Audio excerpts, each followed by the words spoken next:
So constant, interesting developments around Israel and this whole huge peace thing that the whole world's talking about. A lot of interesting things going down, especially after he left Israel, Trumpo, and Donald arrived in Egypt and met all the world leaders that he invited for some reason, and all of them chatted. There was even a tense moment between him and Macron, and a lip reader gave a lot of interesting things that apparently they were threatening one another. That's interesting. Always a lot going on below the line that us normal people know nothing about. So interesting times and tensions at a high. Macron obviously is also a big name, someone to watch with the times that we're living in. And him being at odds with Donald is very interesting as well. So yeah, has not been dull and will not be dull for the weeks ahead as everybody focuses on this in this time that we're in. It's exciting. And then on top of that, all the things going on in the natural world, earthquakes, volcanoes, chaos in nature. It's insanity. If you're new to the channel, you go to the community wall. It's called posts, and there's even a tab that says visit community. At visit community you can actually post as well. And you can go and see everything we post there. I tend to post everything about earthquakes, volcanoes, storms, droughts, heat waves, things falling out of the heavens, everything to do with the earth's groaning with the times we're living in, you'll find on the community wall. And there is a lot. It is ridiculous at this stage of the game. But let's have a look at the news from the last 12 hours plus. Hamas has given up control and will not govern Gaza after the war. Senior Hamas official. Trump's current goal is to demilitarize Hamas, establish a new civilian administration in Gaza, and maintain the ceasefire under international supervision. For Hamas, governing the Gaza Strip is a closed matter. Hamas will not take part in the transitional phase, meaning that it has given up control of the Strip, but remains an integral part of Palestinian society. Means they're not going away. That is a problem for Israel. They requested anonymity due to the sensitive nature of the topic. Now the problem is, sure, they're not going to rule, but they just slip into the population and become civilians. So Hamas is alive and well and there and waiting for the next opportunity, which, as we know, the Antichrist will give them shortly. Then the Trump worship is off the charts in Israel specifically. Trump is King Cyrus of our time. Now we know about this has happened before, around the Abraham Accords and the coin and all these things. Donald Trump has played the same role as biblical figure Cyrus the Great, acting to help the Jewish people while others hesitated. The reaction inside Israel to the peace agreement included a billboard sponsored by Friends of Zion, which proclaims Cyrus the Great is alive. It's not a slogan, it's a fact. Those who know their Bible will understand that Cyrus, the ancient Persian king who allowed the Jewish exiles to return to their homeland and rebuild the temple in Jerusalem after their captivity, was not the leader the Jews would have chosen. He was not the man the world expected. He was the one God used to change the course of history. So again, the connection between Trump and Cyrus and Israel is just really pushing on that and putting up billboards of Trump everywhere. There's billboards in Egypt of Trump and Sisi and all these things. It's huge at the moment, and I'm sure Donald is really appreciating the attention. Trump plan, now this was interesting, to invite Netanyahu to the Gaza summit was aborted. Now they say two things here. There's two different stories. The one story is Trump invited Netanyahu and said, Bibi, come with, you need to be there. I agree. It's about Israel. You should be there. Bibi apparently said, no, I can't because of the holiday. 2 more holidays that are happening right now, today and tomorrow. Can't go because of that. Really? This is the other story. Trump planned to invite Netanyahu to Gaza summit aborted after Erdogan warns that he will not show up. In a dramatic turn of events at the multinational Gaza summit held in Sharm el-Sheikh, Egypt, on October the 13th, Donald Trump's plan to invite Bibi was hastily abandoned after Turkish President Recep Tayyip Erdogan issued a stark warning.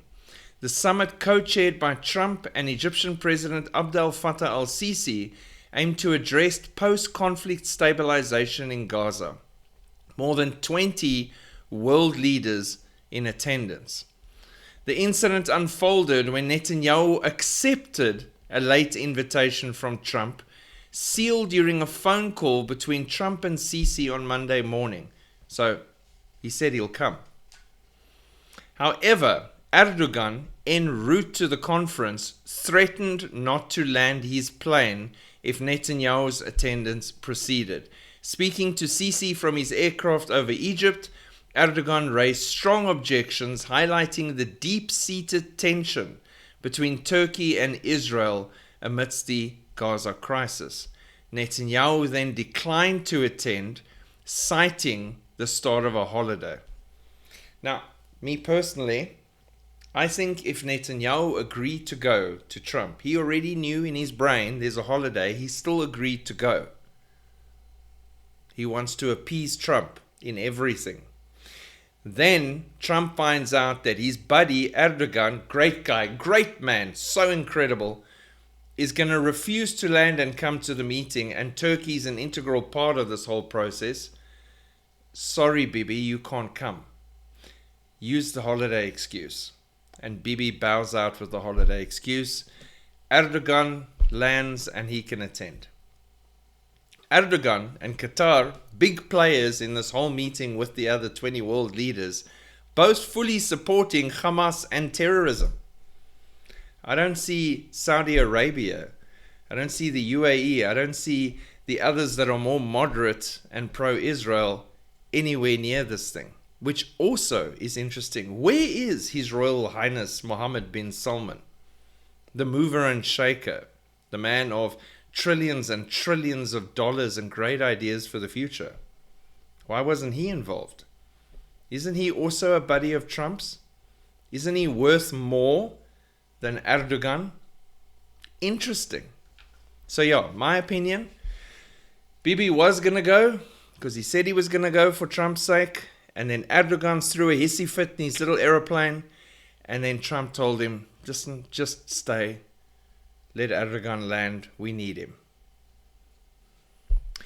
Trump's Gaza peace deal hanging by a thread as Hamas is already playing tricks. Whoops! Who saw that coming?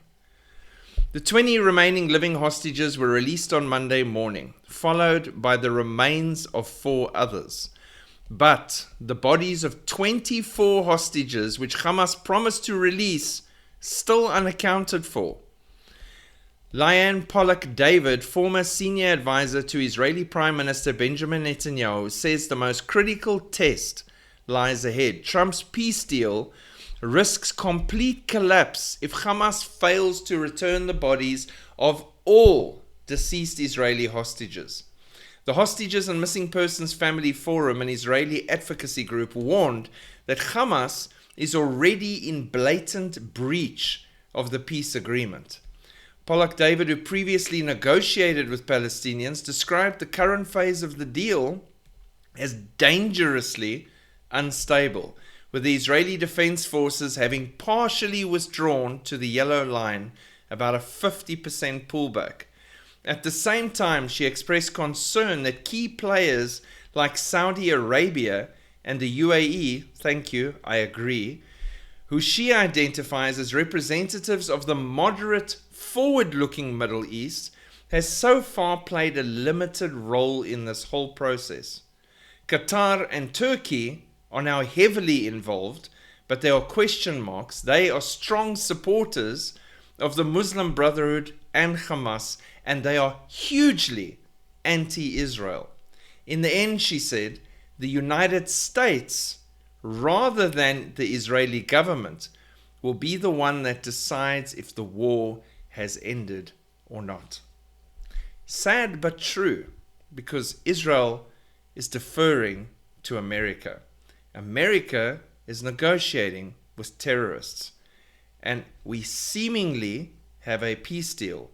But now we see what happens with Hamas. Hamas is currently, if you go to Telegram, and don't go watch the videos. Some really big people are actually posting the videos, and that upsets me. You shouldn't be forced to watch things like that. But They are openly posting videos of Hamas in Gaza right now, assassinating everyone they say collaborated with Israel. Is anyone in the world shouting about it, screaming about it, saying it's going to affect the peace deal in the future? No. Because they can't blame Israel for that. It's really sad. It's really twisted. This is why Israel insists Hamas needs to be disarmed, for the sake of the people and Israel. So keep watching. It's going to get really, really interesting really, really fast. Hamas is apparently searching for the bodies now, so they maybe never had all of them in the first place. Again, this could go south at a rapid clip. The upside for me is, at least, regardless of what happens in the days ahead, all the living hostages have been released. They can go back to war if they want to. It's not like they're going to hurt the dead bodies. The dead bodies are dead. It sounds terribly insensitive, but it is a fact. The living hostages have been released. So pray for Israel. Pray for the Palestinians under the thumb of Hamas. Pray for everyone to come to a saving grace knowledge of Jesus Christ while there is still time. Pray for people to stop worshipping a man and give glory to God where it belongs. Shalom.